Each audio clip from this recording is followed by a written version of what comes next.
జాబులు చేసే వాళ్ళకు కూడా మనం అన్నం పెట్టే వాళ్ళం మనమే. మనకు ఉదాహరణకు ఒక్కొక్క ఉద్యోగం చేసే వాళ్ళకు ₹1,00,000 దాకా జీతం ఉంది.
యూరియా సమస్య ఉంటే కేంద్ర రాష్ట్ర ప్రభుత్వాలు ఒకరి మీద ఒకరు నేను ఇస్తున్నా కానీ ఈయన ఇస్తలేడు, ఈయన ఇస్తున్నా ఆయన ఇస్తలేడని ఇద్దరి మధ్యలో ఏదో ఒకరికొకరు చెప్పుకుంటా టీవీలలో పేపర్లలో ప్రచారం చేస్తున్నారే తప్ప ఇక్కడ మనకు క్షేత్రస్థాయిలో చూస్తే రైతులకు మాత్రం ఎరువులు అందడం లేదు. కాబట్టి ఎరువులను తక్షణమే ఈ కేంద్ర రాష్ట్ర ప్రభుత్వాలు అందించాలి. మనకి తెలియని నిజమే ఉందంటే ఈరోజు మనం చూస్తే రైతులు దాదాపు గంటకు 30 మంది ఆత్మహత్య చేసుకుంటున్నారు. ఏ ఉద్యోగస్తులు కానీ వ్యాపారస్తులు కానీ ఇంత సంఖ్యలో ఇంత అంటే వాళ్ళని కూడా చనిపోవాలని కాదు మనం అనేది ఎక్కువ సంఖ్యలో రైతాంగం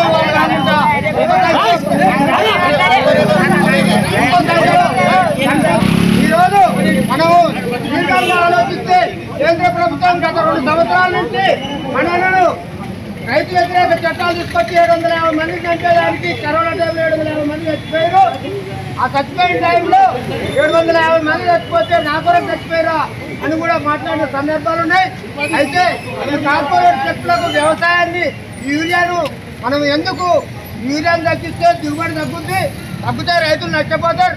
రైతులు నష్టపోతే ఈ రైతుల దగ్గర ఈ రైతుల కాడ ఉన్న భూములను అంబానీ అదానీ లాంటి పెద్ద పెద్ద కార్పొరేట్ శక్తులకు మన భూములను మనం వాళ్ళ చేతిలో పెట్టి వాళ్ళు పెట్టుబడి పడక పెడితే మనం వ్యవసాయం చేసే పంటను వాళ్ళకి అందించే విధంగా పెద్ద ఎత్తున కుట్రలు జరుగుతున్నాయి.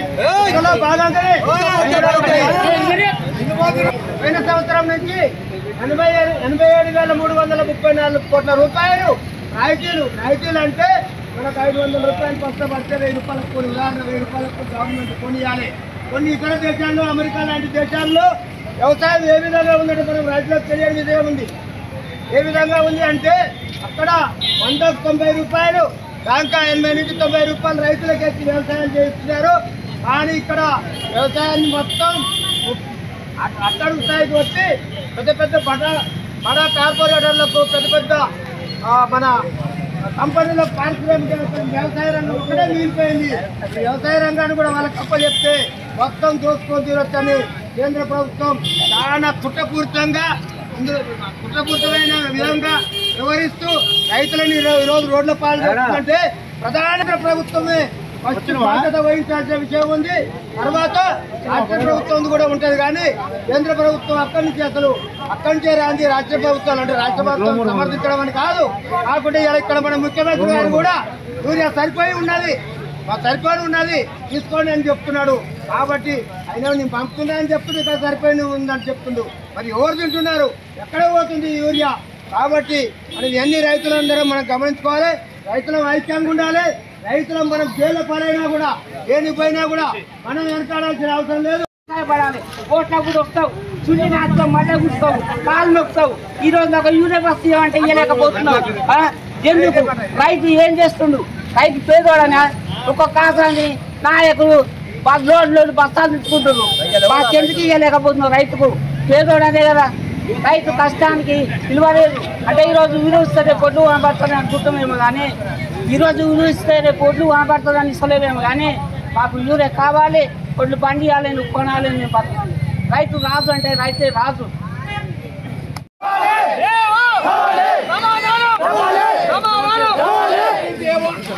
మరి